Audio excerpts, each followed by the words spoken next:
Now, health care is at the center of the government shutdown. Health insurance premiums are set to increase soon and Medicaid coverage to decrease. So we want to offer you some perspective this morning. Our Jess Arnold met up with a dentist who primarily works with patients on Medicaid.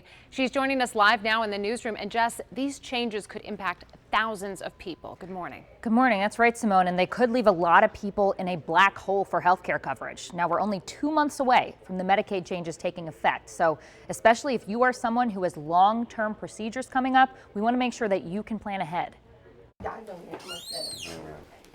Fixing teeth has become the easiest part of the job for D.C. dentist turned advocate Dr. Albert Coombs. We were met obviously by a new hurdle, which was the new federal limits for Medicaid. On January 1st, anyone who makes more than 138% of the federal poverty level will no longer be eligible for Medicaid.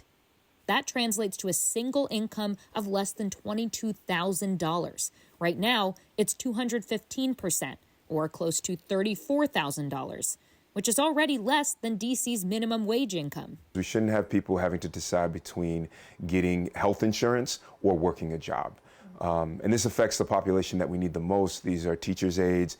These are people who work in hospitals. Older reports show that less than a third of D.C. dentists even accept Medicaid, and 80% of Dr. Coombs' patients use it for health insurance. Yeah, you're gonna need a root canal. So he's turning to D.C. lawmakers to help cover the gap, like the chair of D.C.'s Committee on Health, Councilmember Christina Henderson. We are working incredibly hard to ensure that this transition is as seamless as possible. So we have about 25,000 D.C. residents who are currently on Medicaid who will be transitioning to a new plan called Healthy D.C. Plan. Henderson says the plan will automatically switch over at the end of the year for anyone who's losing their Medicaid coverage.